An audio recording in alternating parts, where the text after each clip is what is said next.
coming up on the official Celtic FC podcast.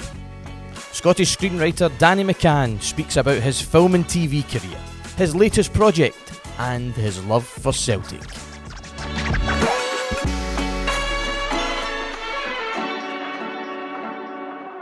Hello and welcome to the official Celtic FC podcast. It's the official podcast of the champions, and of course on this podcast we love to talk all things Celtic, all things football, but we also love chatting to Celtic supporters who work in other fields as well. And today I'm absolutely delighted to be joined by award-winning film and TV scriptwriter Danny McCann. And Danny, we're going to get a wee chat throughout this podcast about your career, your upcoming and recent projects, and we're also going to chat a wee bit about the fact that you used to work here for Celtic as well. But you've worked on some massive TV shows. You know, I'm looking at this list here: Casualty, Emmerdale, Taggart, River City. They're all household names, shows that everybody will know. But your latest short film, Heartache Souvenirs, had its premiere on Friday night, so we'll get a wee chat about that as well. But thank you very much, Danny, for coming in. It's an absolute pleasure. Any time to come to Paradise. It's wonderful. We've got this wonderful set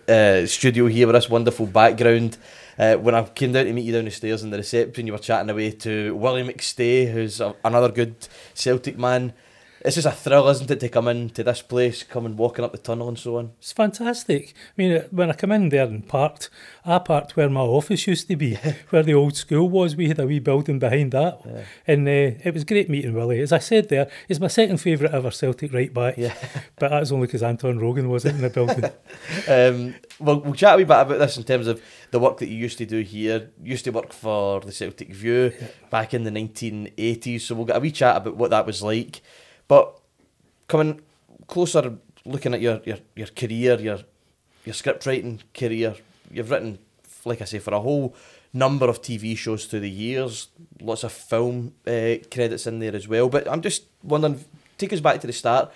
How did you start getting interested in writing scripts?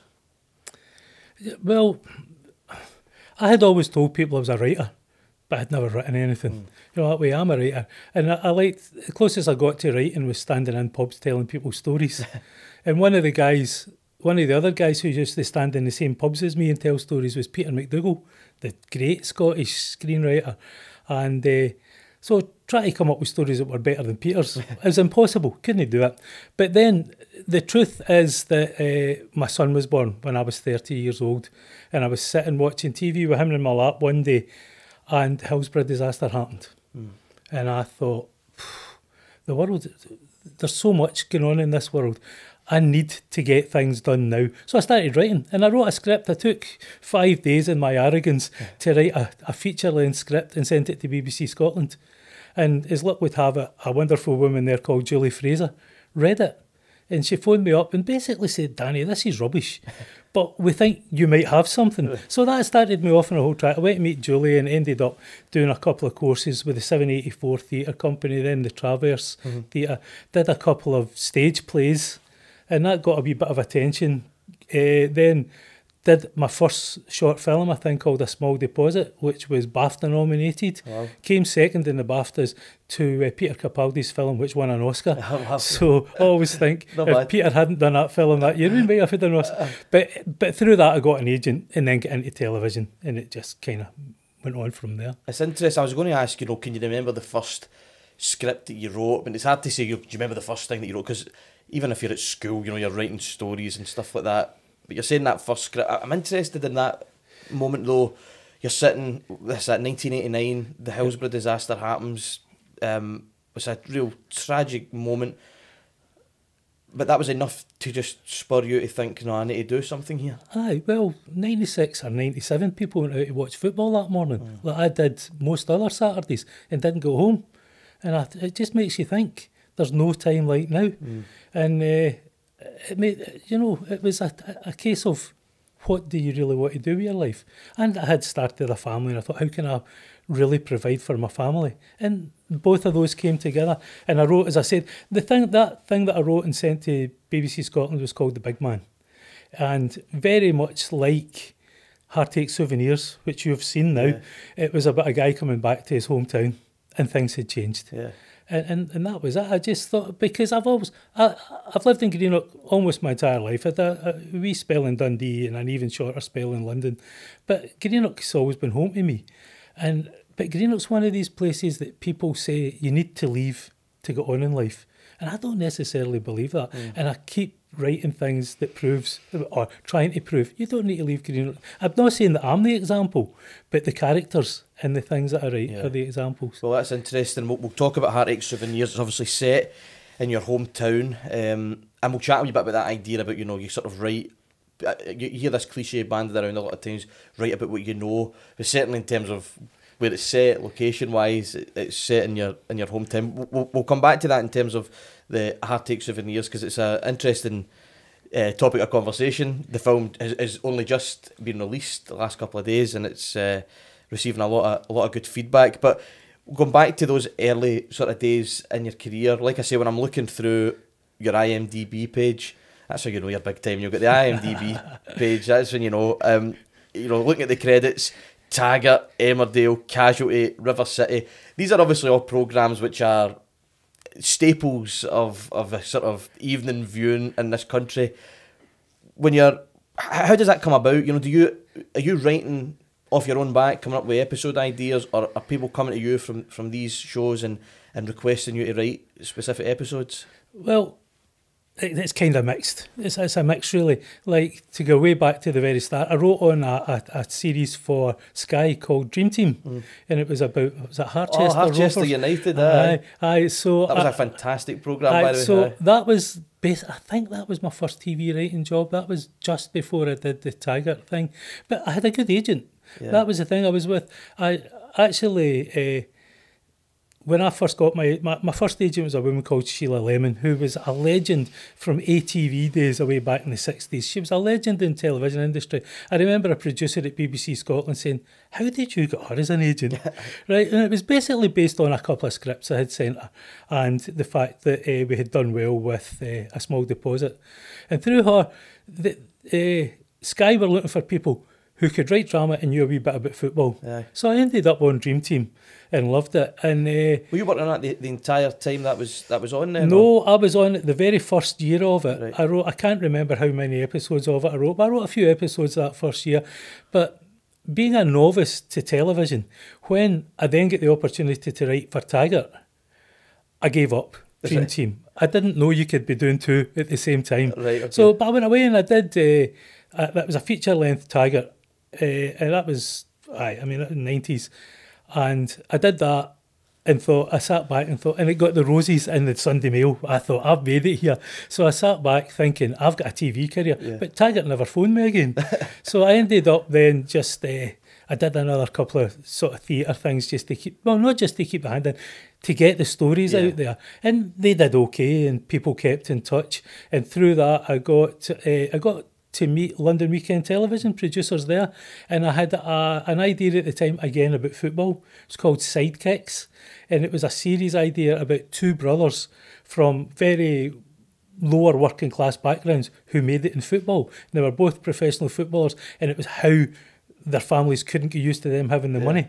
And LWT were interested in it, so they said to me, right, we'd like to see how you work in a series situation. They put me on a series called London's Burning. Okay. Right, so I was working on London's Burning, and I went into, I'll never forget the day I went into LWT for my knockback. I went in and I met Ian Wright. Wow, right, okay. And he had been playing here. Yeah. Right, so I met Ian Wright and I was all, thanks for what you did for Celtic and all that stuff. And Danny came into, we're not going to take up Sidekicks because we've just been offered a thing called Footballers' Wives. Right, okay. So that happens, but and that was, it was great. London's Burning was a fantastic show to work on, but that opened my eyes to, you've got to graft a wee bit. So I started hunting about and everything, and as luck would have it, a man who had been a script editor on London's Burning went to be a script editor on Casualty and gave me a call and said, come in. And like 5 series later, I was still working, I was still writing for Casualty. Because when I was having a look at that, there was a lot of credits listed for that. I've got to say, it's really impressive. It's such a difficult industry to make a career in as well, because there's so many different I don't know, different people, different ideas. There's so many variables in terms of what can actually happen. But I've got to say, as impressive as everything is, the fact you worked on Dream Team is, I find that incredibly impressive, because that show was... It was great fun. It was tremendous, it really was. And it's one of those legendary TV shows, I think. I think for people certainly who were around at the time watching it, it was you never missed an episode. Do you know, I used to have a Harchester United jersey. Oh, the wee purple kind of one with the white cuffs and all that. Aye. But as we digress, but I just wanted to call you out on that. It was a brilliant TV show. You're mentioning that you wrote for theatre as well, which how similar is that to writing for a TV script? Well, I think it all about. I mean, I don't know. Maybe I've been lucky in that it's simple. I don't mean it's simple to write it, but it's a simple game. Greavesy or whatever it was. It's I think it just boils down to having a good story and good characters. And I think that works. I mean, I've done radio as well, and I think it works across radio, theatre, television and film. If you've got a good story that will get people interested in, and characters that they're interested in, characters they care, not necessarily characters they care for, but characters they care about. If you've got a bad guy that they want to see done bad too, if you've got a good guy they're rooting for, you're winning. So basically it's the same, it's just the layout's different, and the budget. The budget's different as well. Well, it's interesting you're talking about that, because like I say, you know, this our podcast and what we do, a lot of it centres around football, which we're obviously going to get onto that subject of football. But the beauty of this support and our listeners is that the Celtic support are across a whole sort of range of different, you know, could it be music, the arts, film and TV. So this sort of stuff is of course really interesting to myself, and I'm sure to loads of our listeners as well. But when it comes to writing, then, you know, you're talking about how there are certain things which just work, but do you as a writer have your own process? How does it come about? Are you sitting with a pen and paper getting ideas and then developing it, or how does it come about? Exactly that, aye, pen and paper. I'm a great believer in the scene by scene, or Hollywood call it the beat sheet. And it's when I was on that 784 course a way back, I thought I knew it. I thought I knew it all because I could tell stories. But then I learned about structure. And I think the really important thing is, quite often when I'm talking to students these days, I'll say, know your ending before you know your start. You know, the ending is what your film is about. And so I like to do, I call it a scene by scene. And basically, I like to I'll scribble notes for days. Weeks, I'll scribble away notes and all that. And I used to say, you don't need to write down the good ideas, you'll remember them. Yeah. That's not true. You remember the ideas that'll impress your pals, not necessarily impress an audience.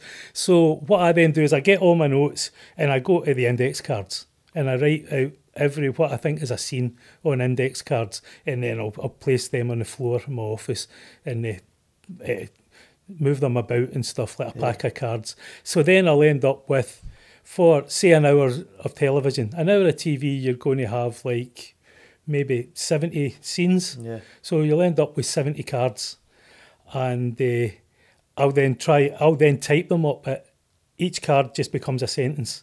So in this scene, Ma asks Danny a really awkward question and Danny shrinks away from it. In the next scene, Danny decides he's had enough and gets up and walks out. Yeah. That kind of thing. So bring it down to the very, very basics.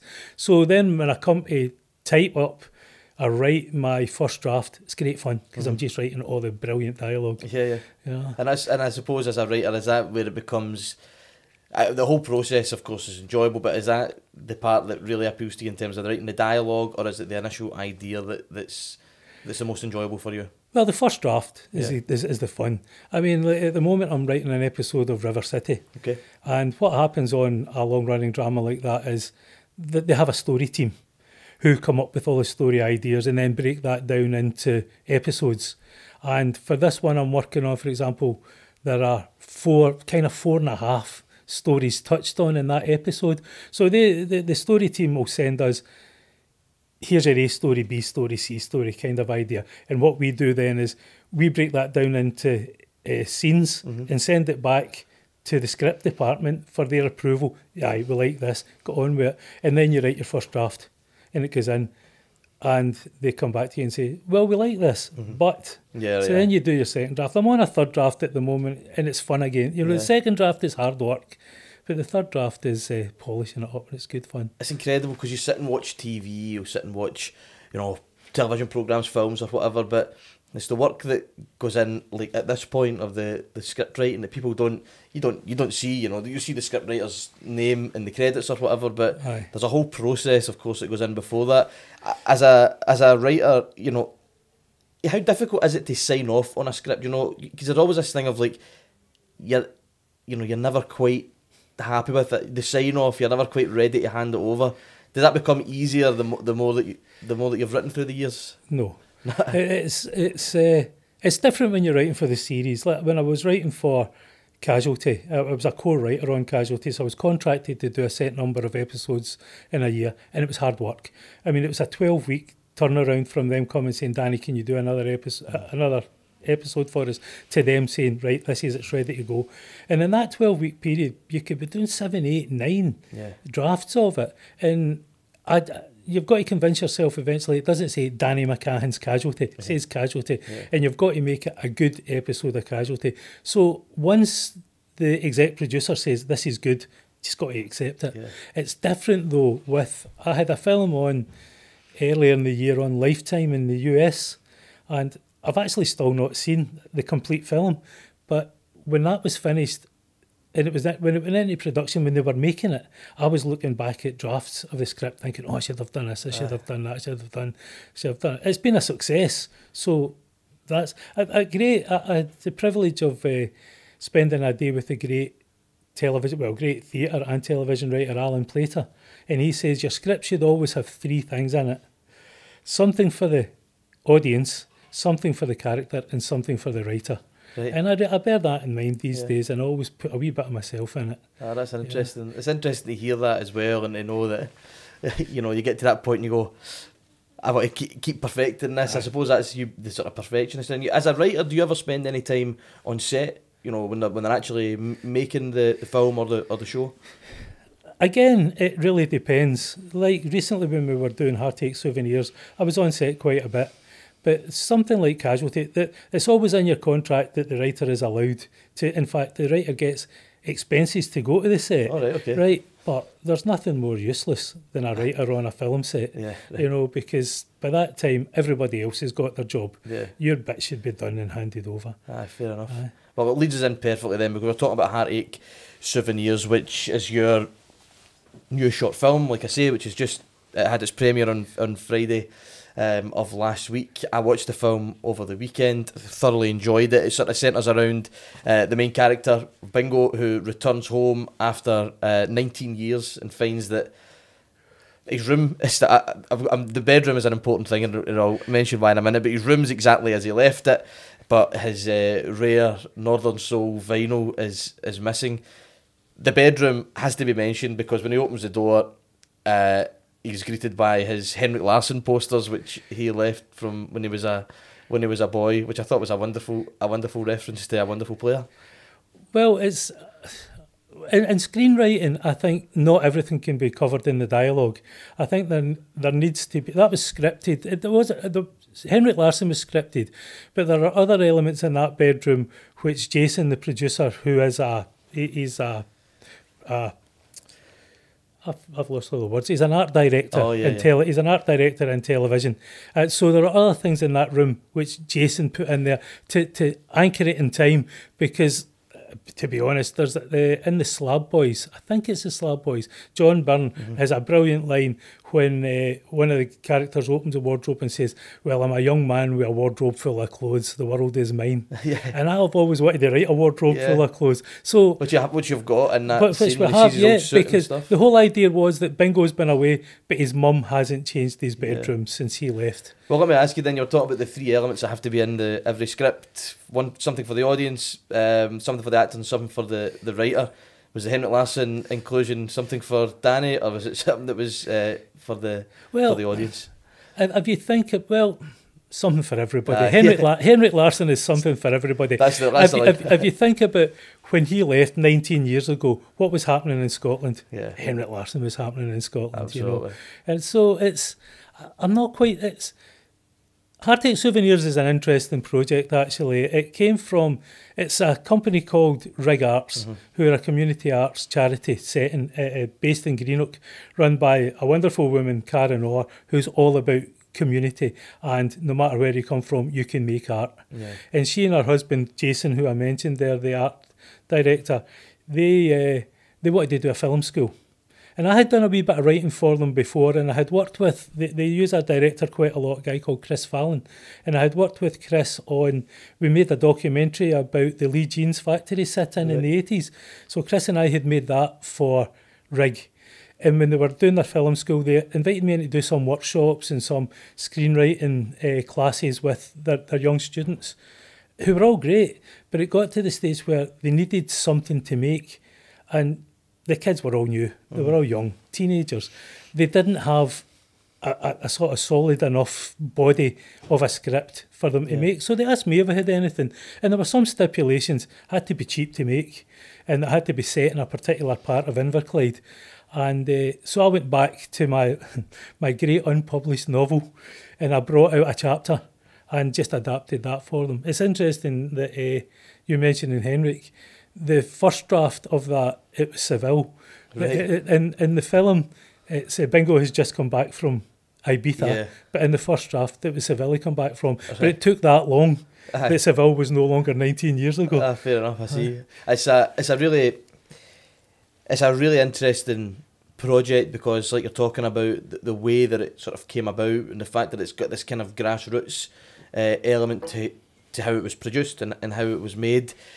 But also the fact that it's centred around this character who, it's the vinyl records that are missing are Northern Soul records. That's his type of music and culture that he's into, the way that he dresses as well. Aesthetically, the film looks fantastic. There's a lot of great costumes, or great clothing, in it. There's obviously the Northern Soul references as well. Where does that come from? Is that part of you? Was that the kind of music that you've been into through your life? Well, I'm into all sorts of music, really, but the whole Northern Soul, Scooter Boy mod thing fascinates me, because, I mean, I was a punk, right? My 18th birthday was the day that Anarchy in the UK was released. You don't get better than that, right? That was my era, and I had been a glam boy before that, so it's all Bowie and punk for me, really, and then other things just emanates out from there.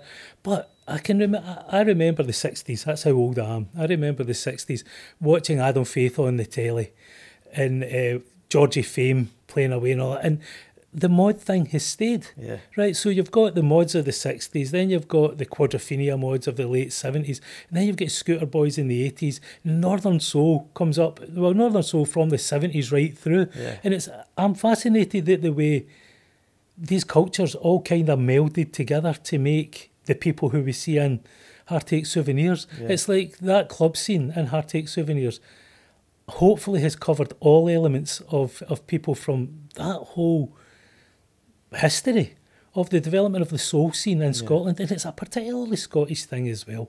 I mean, there are Northern Soul clubs obviously in the north of England, there are soul clubs in the south of England, but the Scottish soul scene is a particular thing, and I hope we represented it well. Absolutely. I mean, like I say, it looked fantastic. The performances in it were tremendous as well. The title, we should mention, Heartache Souvenirs, it's a reference to a William Powell record, Northern Soul record, fantastic piece of music. But for you as a writer, when you've had this vision, you've got this script, and you want to portray, like you say, this soul scene in a certain way, when you're sitting there watching it back, when you're on set watching it, describe the feelings that you have to see your project come to life like that. There's a scene in, well, I think there are a lot of great scenes in it, actually. I think Chris Fallon, who directed it with Jason Orr, I think they've done a great job of bringing the story to life and reflecting the people who helped make it, the people who inspired it. But there are some great scenes in it, but one in particular sticks with me, and it's Bingo has met his two pals to go for a night out at the Soul Night, and they've been playing pool, but then it cuts to the actual dance club that they're going to, and the three of them come walking in, and there's a slow-mo of a Northern Soul dancer in the foreground. In that moment, when I see that on screen, I just, in fact, right now I'm getting the Willie Bonnet on. I just see it and I think, do you know what? We got it right. Yeah. We got it. It's one of those things that it's such a particular scene that people are going to be standing by to pick it apart, say, you got this wrong, you got that wrong, you didn't have this, you didn't have that. And I think we've covered, I think we can justify what we have in it. Absolutely. Well, I know exactly the scene you're talking about. Very, I mean, cool doesn't seem a big enough word, but the three of them walking in. Talk to me about the Northern Soul dancer that you've got in the film as well, because that's an interesting story there. Well, we have Sally Malloy. She's the one I'm talking about and that you see in that first slow-mo. I think there are some other great dancers in it as well. But Sally has come up from Brighton to take part in the film because she had the previous year. Jason Orr, who produced and helped direct, he's a details man. Yeah. Right, and when we knew we were going to be making this film, he watched the Northern Soul Dance Championships from Tower Ballroom in Blackpool. Oh, wow. And Sally won it. And he immediately got in touch with her and said, come to Scotland and make this film with us. And Sally did it. She was in Greenock for 3 days and she was brilliant. She's a world champion Northern Soul dancer. She was then. She's now... Well, she didn't compete again. She didn't defend her title because she's now got a career on the back of it. Wow. In fact, I think she was in Glasgow in the middle of August there doing classes. Yeah. So she tours the country now doing Northern Soul dance classes. It's incredible and it's such an interesting... It's not even subculture, whatever you want to call it. It's such an interesting fashion and an interesting scene surrounding Northern Soul. The project's really interesting in terms of how you have gone about it. So what's the ultimate aim? Because right now it's a short film. It's just under half an hour long. It premiered on Friday night. It was down in Greenock at the Waterfront Cinema. It had its one of its first screenings. So, you know, like I say, the reception's been really good. But what's the ultimate ambition here? Well, the real purpose of Rig Arts Film School was to help young people from Inverclyde get a foot in the door of the film industry. And a young woman, Sky, can't remember her surname, but Sky, who's lovely, who came on board and worked, she had an art degree, and she came on board and worked as art director on the film. She's now working right now, today, on River City. Yeah. So wow. It's and other students who had made some of the other short films in the project and who worked in technical departments on Heartache Souvenirs are now getting into uni to do degrees, and that helped them. So that was the ultimate aim. But what we want, Heartache Souvenirs has been so good, it's so much fun.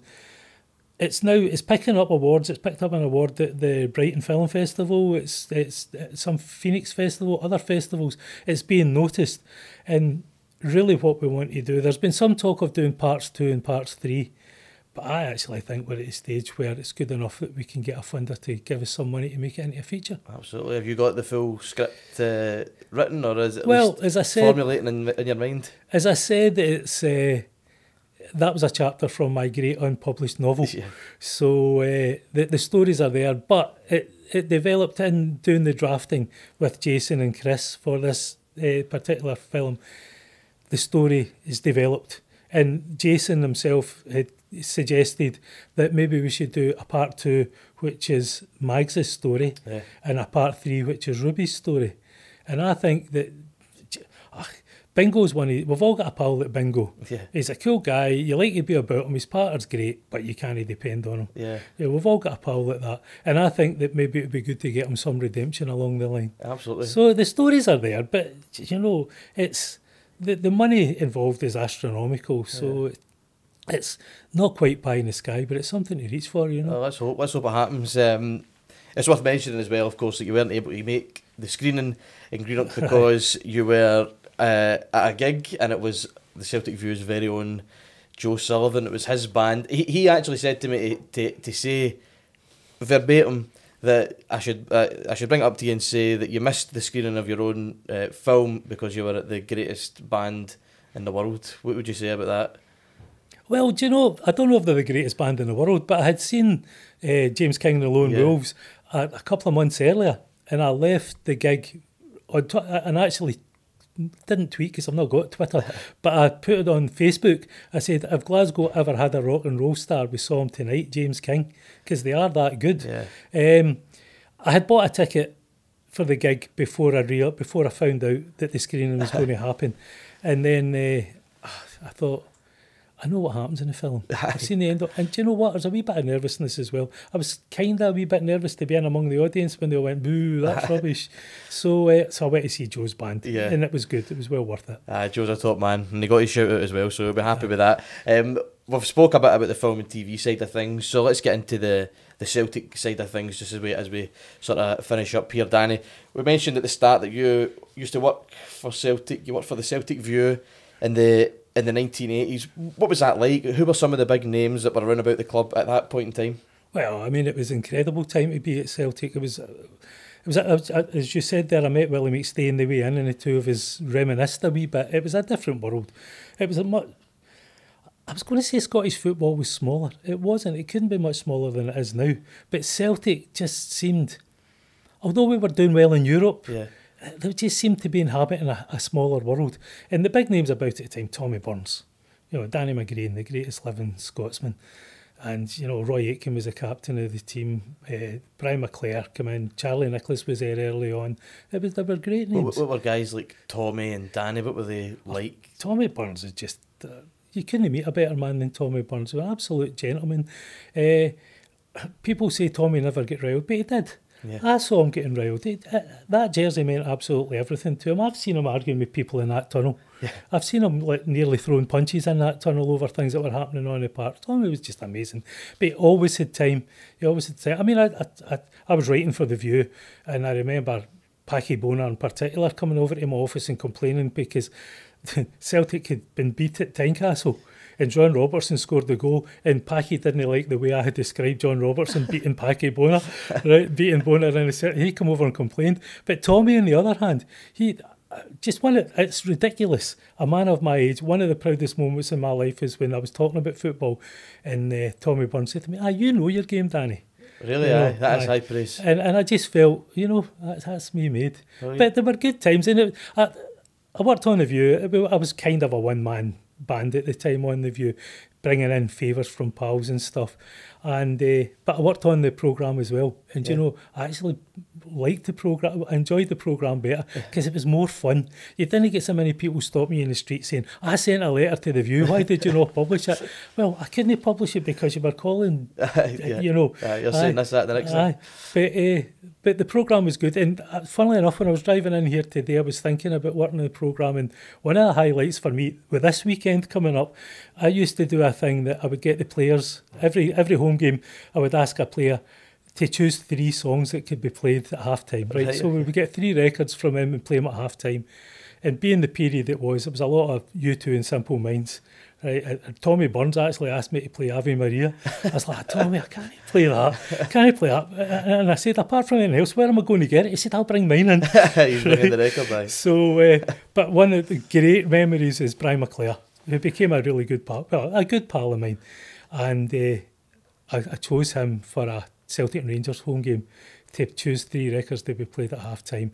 And one of the records he chose was Itchy Coo Park, Small Faces. And he was laughing away. And I said, what's what? He said, I can just imagine it, Danny. He said, all the fans all going hammer and tongs for 45 minutes, shouting abuse at each other. Then at half-time, we've got them saying, it's all too beautiful. They were happy days. Brilliant. I was going to ask what a standout moment was from your time working here then, but I assume it is just that whole thing of interacting with some huge names. Okay, it was but of course I got to write the headline Championes after Love Street in '86. What was that like? That was just amazing. I remember going in there that day. We went into Love Street that day, crowded in. It was massive crowd, and there was an old guy, Joe. Old Joe, I can't remember his surname, but old Joe, who used to be about the park. He was a pal of Jock Steens and Neely and all them. He used to be, and he was sitting behind me at the stand at Love Street. And at half-time, I can't even remember the score at half-time, but we were obviously doing all right. Things were still happening up at Dundee. Nothing had happened up there yet. And I said, is this as good as Lisbon, Joe? And he said, Danny, it's better. I said, what do you mean? He said, because it was nothing each at the start in Lisbon. And then we went, so that day, Albert Kidd did the business up there. But Celtic did the business. It was a great game at Love Street that day. Celtic rattled in 5, I think. That's right. Well, Danny, but thank you very much for coming in today to chat a wee bit film and TV, about your new short film, Hard Take Souvenirs, and a wee bit about Celtic as well. I really appreciate you coming in. Well, I hope it works for you. I hope you got something out of it. Absolutely, and thank you And very thanks much. to Brian as well. Thanks to you know, Brian loves his shout out on the podcast, so well done, Danny. You'll give Brian, the cameraman, his shout out behind the camera there, and thank you very much to you, our listeners and our viewers.